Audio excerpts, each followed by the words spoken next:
Bonjour, aujourd'hui je vais faire encore une vidéo. Alors, je vais faire une vidéo en français et une vidéo en polonais. Ma fille est bloquée en Pologne depuis 7 ans maintenant. C'est-à-dire que quand elle avait 1 an et demi, sa mère est partie en Pologne avec elle, la mère est polonaise. Et ma fille est toujours bloquée en Pologne. On est dans la 7e année de blocage. Je fais toutes les procédures possibles. J'ai d'abord eu une décision en première instance qui ne définissait même pas les conditions dans lesquelles je vais voir ma fille. Donc j'ai fait appel forcément. Cette décision était déjà contraire au droit polonais.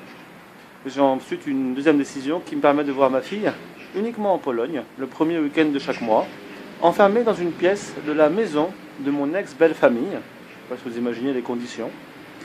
Donc le vendredi soir de 17h à 19h, le samedi de 10h à 19h avec 4 heures de sortie, le dimanche de 10h à 18h avec 4 heures de sortie.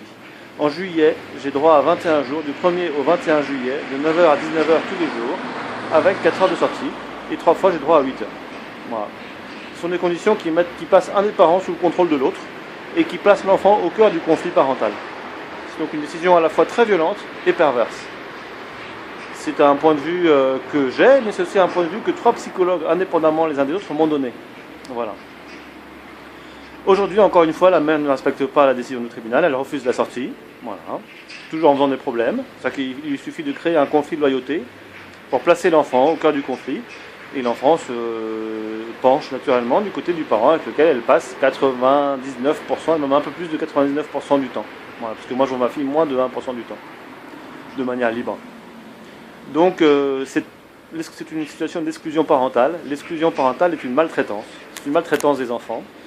Je manifeste aujourd'hui sur le trottoir devant le poste de police de Płock. Vous voyez, voilà. Hop, là c'est le poste de police de Płock. Voilà, on voit l'enseigne et la porte. Voilà. La police, comme à chaque fois, pas comme à chaque fois, parce qu'au début ils intervenaient un petit peu, parfois il leur arrivait d'intervenir.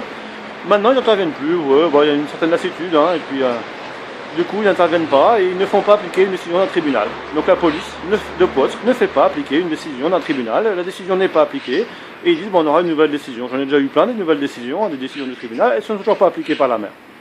Donc finalement la mère décide et puis le tribunal perd son autorité puisque la police ne fait pas appliquer ses décisions et on dit aux parents exclus, donc victimes avec l'enfant, on dit aux parents exclus écrivez au tribunal. Ça dure comme ça pendant des années, ça constitue une maltraitance et il est temps que la responsabilité de chacun des acteurs soit mise sur la place publique, que chacun assume sa responsabilité et qu'enfin il y ait une aide réelle à l'enfant.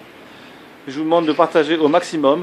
Si vous regardez sur change.org, vous trouverez une pétition pour ma fille. Cherchez Anaïs avec 2 N et un tréma sur le i. Il y a une pétition pour ma fille. Je parle davantage de ce qui s'est passé, des différentes étapes. Je ne parle même pas dans cette pétition du coup que la mère m'a porté des agressions physiques qu'elle a eu envers moi, pour certaines devant ma fille. Voilà, écoutez, je suis toujours là. Je suis toujours là parce que j'ai passé les dépressions, parce que les parents victimes d'exclusion parentale passent par la dépression. C'est naturel, c'est humain, c'est sensible.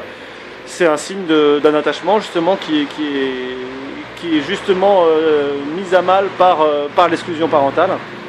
Et je suis encore là aussi parce que toute ma famille m'aide financièrement, parce que quelques-uns de parents exclus qui ont réussi à passer la dépression, eux finalement sont obligés d'abandonner pour des raisons financières, parce que ça coûte un prix mais incroyable.